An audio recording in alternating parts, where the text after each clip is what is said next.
Today we're going to talk about posture. So when we think of posture, we think of standing up straight, but in our case, maybe sitting up straight, like some of you are trying to do right now.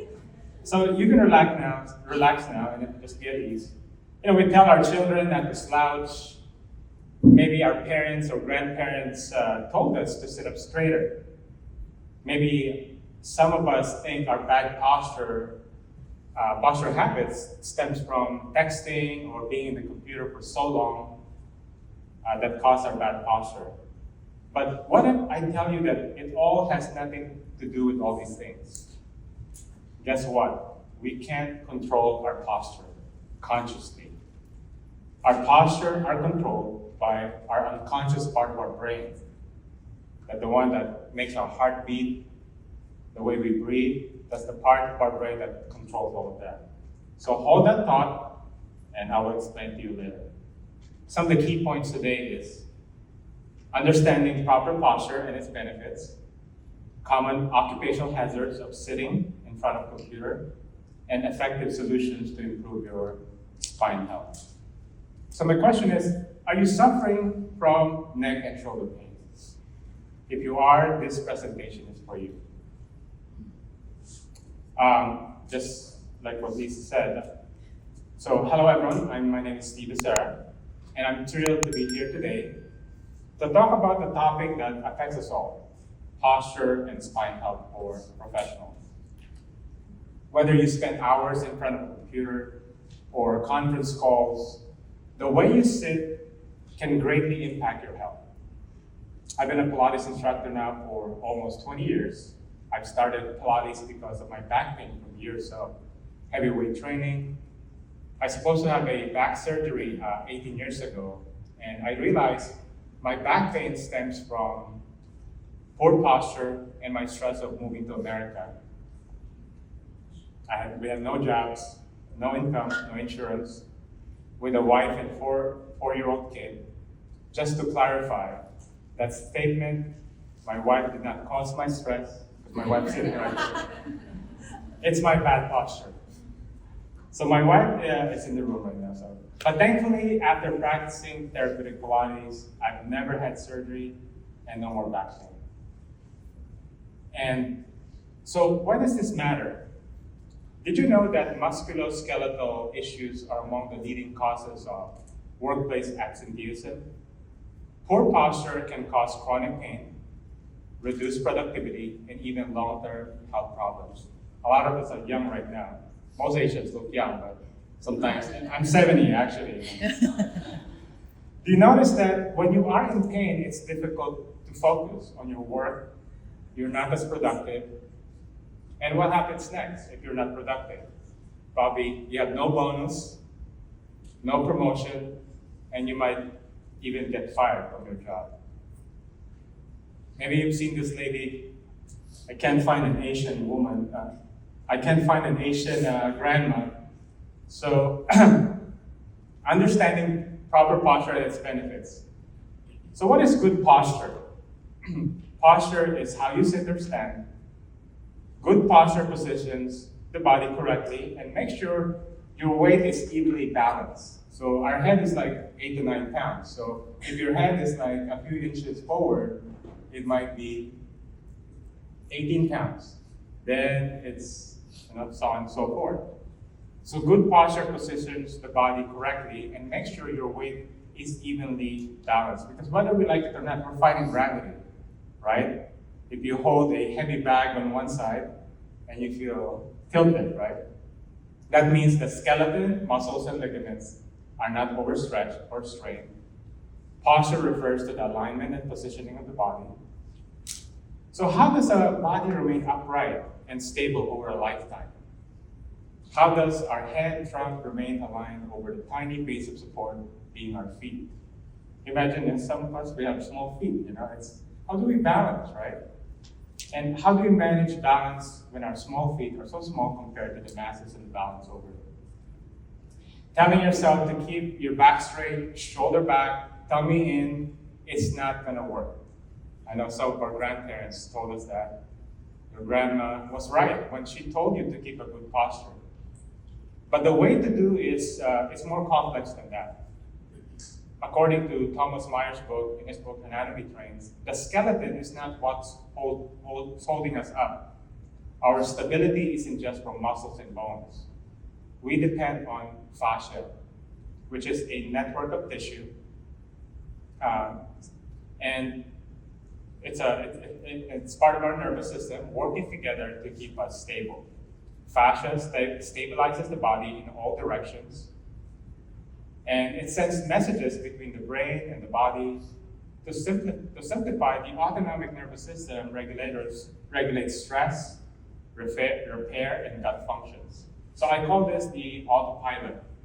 I visited a friend in Sacramento recently, and he's showing off his Tesla. He was not holding the wheel. It's amazing, in regular streets, it was driving by itself. And so we also have a built-in autopilot in our body. And the autopilot defines the parts of your body that try to support, protect, and stabilize you without your conscious control.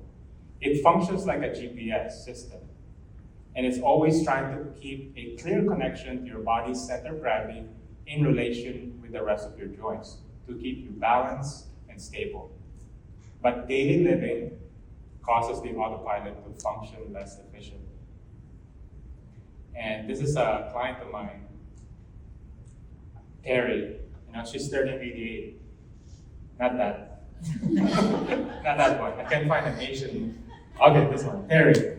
So this is Terry. She's turning 88 this November. She still drives and does Pilates with three times a week. As you can see, her posture, she has a forward head posture. She was a teacher by profession when she was younger. So her postural issues is kyphosis, meaning her mid-back is rounded. And some of us are started to look like that in our early years, right? Because of spending a lot of time on the computer, our arms in a medial rotation, so everything's getting shorter and shorter, especially in our pecs. But I did not even touch Terry to be in that posture. So we went through her autonomic nervous system just to downregulate her, and she started standing up straight.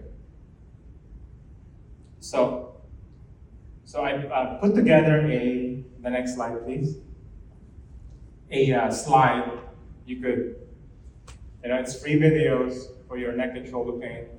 I only had 20 minutes, so you could take that or go to our booth. We have some free complimentary sessions and videos. You could get those QR codes. So here's a QR code. It's a playlist of videos in my YouTube channel to help you relieve your neck and shoulder pain. And don't forget to subscribe and like my channel, like everybody says. So 3 benefits of good posture. It boosts concentration and productivity. With reduced discomfort, you can focus better and be more productive. Reduces pain. Good posture minimizes strain in muscles and ligaments, reducing the risk of back and neck pain. Think about tent, right? Have you ever done camping, right? If one part of the tent is being pulled by the rope, the tent is going to sway that way. Have you been to the Statue of Liberty?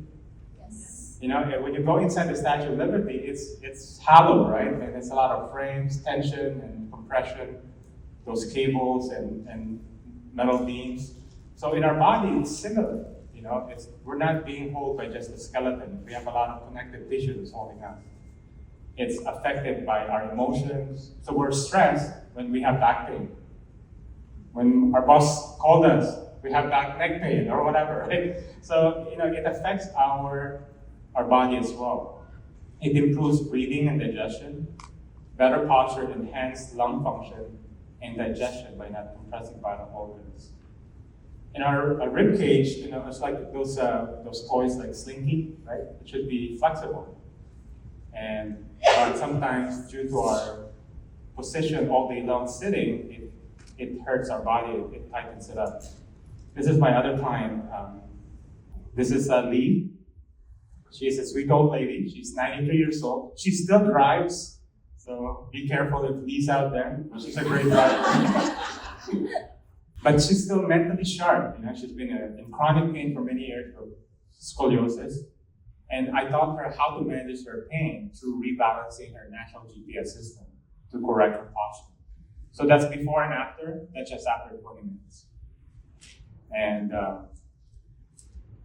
this is David. David is on the other picture. And he's been practicing Pilates for 4 years now. And in his early 70s, he suffered from chronic back pain. He even lost his stomach. And he's an avid practitioner of therapeutic Pilates. So occupational hazards of sitting in front of a computer, some of the common ones. It's a health risk. We have to understand that. And sitting is the new smoking. You've probably heard about that. And musculoskeletal disorders such as repetitive strain injuries like carpal tunnel syndrome are common among office workers. I have a client who's a hand surgeon from Mayo, and that's what she does all day long.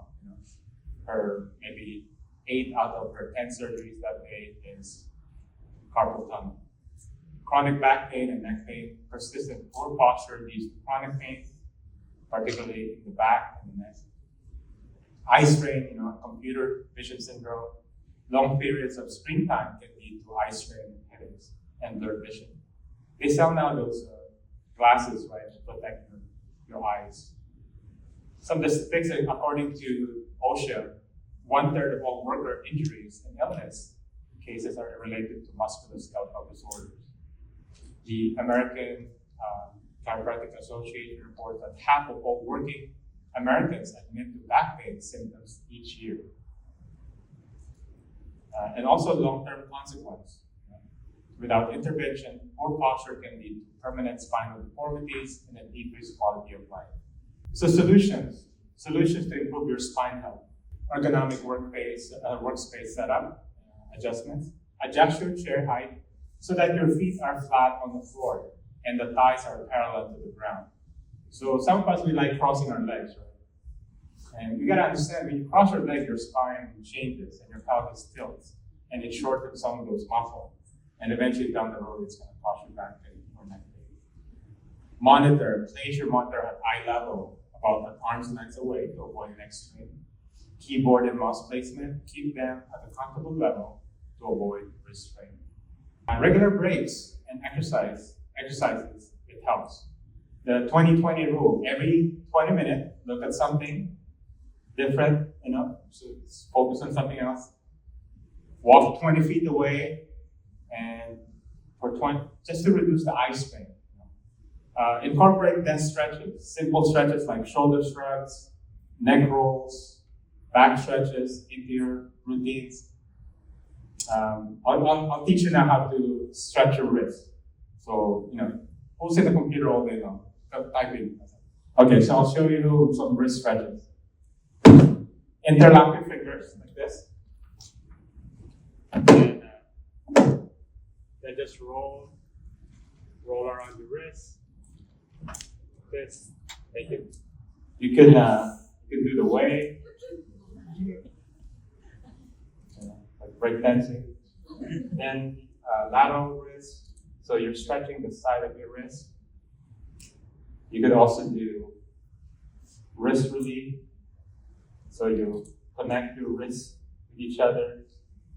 Then you could do your wrist roll. Imagine you have a magnetic wrist. You're rolling in and out. Very simple. It didn't take you that much, but it helps create movement and so you'll avoid those pain. Additional tools like standing desk. My wife has one. Consider using standing desk, reduce the amount of sitting, as time spent sitting. Lumbar support to cushion, because the spine is a natural curve, so lumbar support is a good one too. Or posture apps, or just use your phones to remind you, every 20 minutes, just walk around. So again, there's that QR code. You could, if you miss out the first time. Just to recap some of the takeaways. Good posture boosts health and productivity. ergonomic prevents serious issues. And if you have questions, so feel happy to answer that question. I'm going to ask my doctor of physical therapy, Jenny Winters, to join me up here. So if you have any questions regarding pain, office pain, or what are some common complaints of your patients and people who work in the office? I think the most common is either the low back pain from sitting and then driving home, sitting in traffic.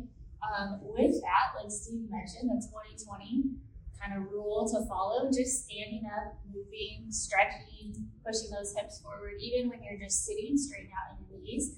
Get some change in muscle tension and movement throughout the body. That prolonged sitting for 4 hours until you go to lunch just doesn't do good for the body. The other one is the neck pain. Or symptoms in the neck that present in the arms. A lot of times people will say, oh, I have shoulder pain or I'm feeling it in my elbow. Well, it's actually coming from the position of your neck. That kind of looking forward, kind of as you sit at the computer longer and longer, you're resting weight on your arms, on the desk.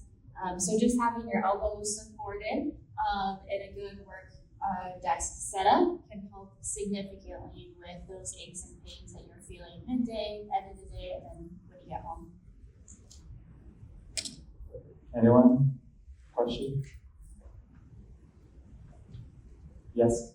So I have a standing desk at work, but I don't really use it because I'm not sure how often I should be switching from sitting and standing. Would it be good to use it all day or half the day? What's the recommendation there? It kind of depends on your body. So if you're used to sitting all day right now, I'd break it up. So maybe an hour sitting, an hour standing, kind of back and forth. To go from sitting all day to standing all day is going to be hard on the low back too, just because you don't have the endurance in all those postural muscles. So kind of just breaking it up, or maybe just going by feel. If you're sitting starting to get a little achy, stand up, and then once you're standing, once you realize you're kind of leaning into one side, getting fidgety, sit it back down. Thank you, Jenny. Okay, so I have 2 minutes. Share. Do you need those pads when using the standing desk, the pad on the floor, or just the regular floors? That can definitely help. Supportive shoes or a softer surface. Because your posture starts at your feet. So if you don't have a good base to stand on, you're not comfortable at your feet, it's gonna impact everything of the chain. So if you're kind of at home, not always have shoes on, some of those padded mats are definitely helpful. Standing at work with supportive shoes is also very beneficial. Yes. Yep. I've heard unique stories about feet pain at home. So maybe people rarely don't wear shoes now. So some people will say walking barefoot is good. Some people will say wearing slippers are good. Any comments on that? In general, barefoot is better. We want to strengthen our bodies to support the posture that we need. You don't always want to rely on something to provide that support for your body. If you are having pain, sometimes it is easiest to relieve the pain to put a slipper on with a little bit of the arch support in there. But the goal would never be to totally rely on the extra support of a shoe or a slipper. Yeah, thank you. You can see how your toes started to turn to the right, right? Because of the shoe, we call it shoe coffin, feet coffins, because it really destroys our feet. So we have a lot of proprioception under our feet to read. So remember, you have a GPS. So where are you in space? So the feet there's proprioception. It's trying to analyze the environment. It's a practice to strengthen your feet that way. Yes? This question. For us women, is there an age that's advisable to stop wearing them high heels? I know you're reaching that age. They're never great. But once you start kind of noticing a alignment changes with the feet. A lot of times too, that position can impact the low back. So the less you can wear them in general is generally better. It actually takes a lot of strength and adaptations to maintain that position for hours and even just walking. Our natural walking or gait is heel to toe, and you do not get, it changes everything in the high heel position. Okay, one more. So I have a standing desk and then I have a walking treadmill. And sometimes I walk long, sometimes I walk less. Is that, Good. okay? Yes. Thank you. Yeah. That's always good. And the movement too can help with concentration. Yeah. And kind of keeping you awake and Yeah. focused. Especially after lunch when I'm getting Yes. sleepy. Yeah. I start on the treadmill. Yes. Treadmill is good. Oh, awesome. Thank you, Jimmy. So thank you guys for having us, and our tables over there. If you wanna feed therapeutic exercise, hands, so just follow our videos. And again, thank you so much for listening. Bye-bye. Thank you so much for that, Steve. And yeah, it's a good reminder to kick off the morning with some stretching reminders and good posture. And yeah, that's true. Wearing these shoes, it's not even 30 minutes, but I'm struggling here.